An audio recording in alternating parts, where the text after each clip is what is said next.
Welcome back. The news in details. President Abdel Fattah al-Sisi instructed to provide efficient, heavy agricultural equipment for the winter season to achieve the highest production rates from the reclamation areas across the nation. President al-Sisi also ordered to boost the state's efforts to upgrade the agricultural sector with the aim of reaching self-sufficiency of strategic crops and providing job opportunities in all domains, as well as establishing productive and industrial communities. The President's remarks came during his meeting on Monday with the Presidential Advisor for Urban Planning, the head of the Armed Forces Engineering Authority, and a number of concerned officials.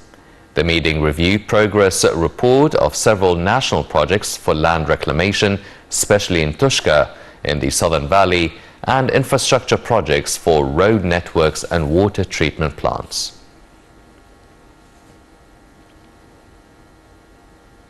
President Abdel Fattah al-Sisi pardoned Ziad al-Alemi as a response to calls by political parties and powers, in addition to coordination of parties, youth and politicians and Presidential Pardon Committee.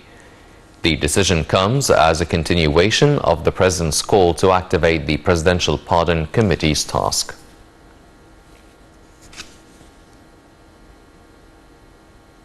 A second session of the Economic Conference Egypt 2022 was held on Monday, titled International Funding and Support to the Private Sector, Opportunities and Horizons.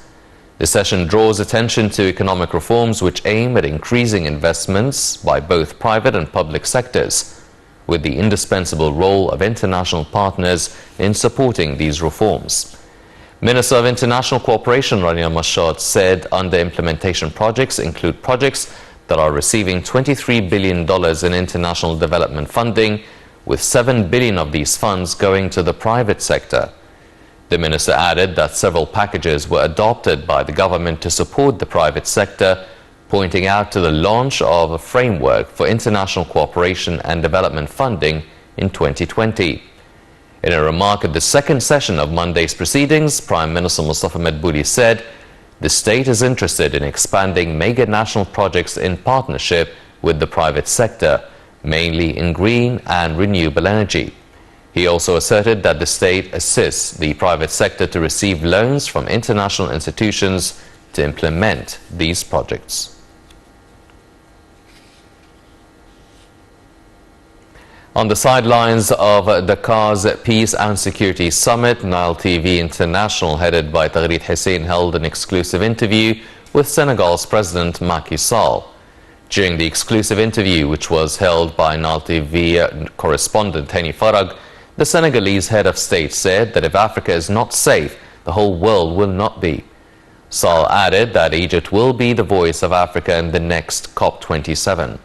Alongside a number of other African presidents, Macky Sall has accused the Security Council of inertia towards terrorism and peacekeeping in Africa. He called for the intensification of inter-African cooperation and the reduction of the level of African dependence on the outside. Welcome back. Egypt's stock market indices fluctuated in the trading session on Monday amid selling and purchasing operations by investors in both directions. Analysts said that local and foreign investment funds were feeling optimistic in the trading session, so their purchasing operations increased, while Arab investment funds were looking for profits by more selling operations. So the benchmark EGX 30 index gained 0.61%.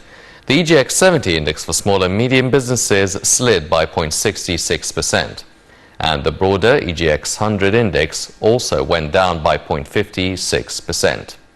The market capitalization gained about £1 billion to close at £711.4 billion, amid transactions of about £2.1 billion.